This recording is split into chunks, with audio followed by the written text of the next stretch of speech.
We got him, boys and gals. We got him. This manga chapter gives us more clues and brings us closer to uncovering who exactly is setting off these phantom flames. Let's get into this chapter and my deductions as to who is the true culprit. Before we begin, don't forget to like and subscribe, and let's get into Detective Conan chapter 1138.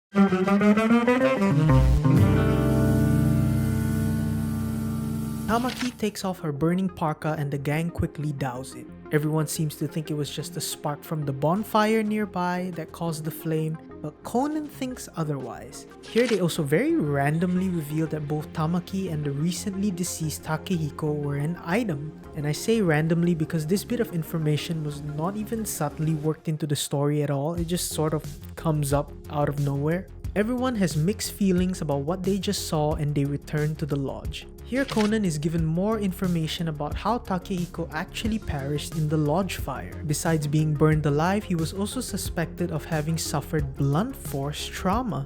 Back at the lodge, the adults discuss the possibility of the fire actually being Takehiko haunting them. Tamaki gets mad and shoves Kaori, causing a small flame to ignite at the back of her parka. Conan examines the parka and realizes that despite the parka clearly catching fire, the burn mark isn't even warm and there isn't even the smell of burning fabric.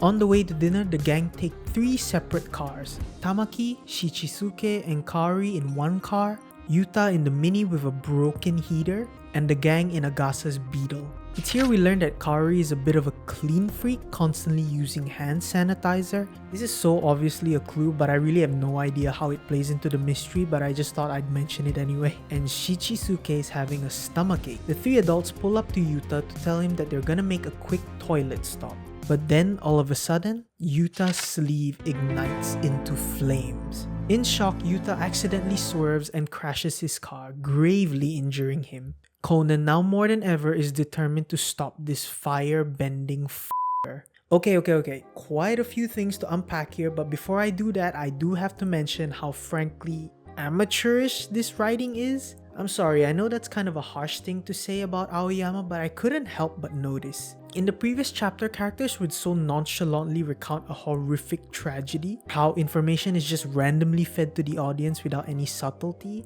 and how characters just seem to whiplash from being emotionally triggered to being normal again. It's just kinda odd and frankly kinda clumsy writing. Anyway, those things aside, I think I have my culprit. Pulling all 3 of my brain cells together, I think I've pretty much got my culprit. I know everyone seems to think it's Kaori and they think it's a simple revenge plot for mistreating her brother or something. Nah.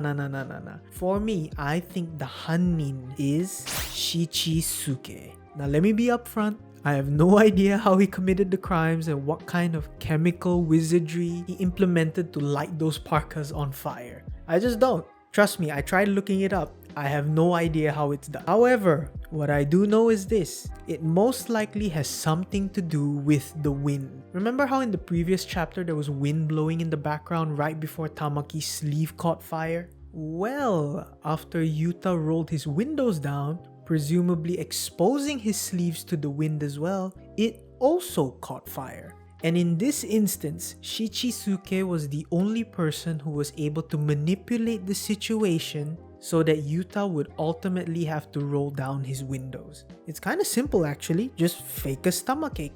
Being Kaori's friend since childhood, he probably predicted that Kaori would suggest to pull up to Yuta, forcing him to roll down his window. Now what about Kaori, who seems to be the community's numero uno suspect? The reason I don't think it's her is because even if she did design the parkas and made them flammable, why would her parka be flammable as well? And if you're telling me it was the classic Tamaki mistreated my brother and now I'm gonna take revenge on you situation, why would she endanger Yuta as well, who's probably not involved in this love duo? Plus, she wasn't the catalyst to getting Yuta to roll down his windows either. Again, this is all speculation till the next chapter comes out next week, but for my money, it's gotta be Shichisuke. I'm locking it in. Your feelings guaranteed. Alright, my fellow detectives, tell me your theories below. I'll see y'all next week to see if I got it right. Bye guys.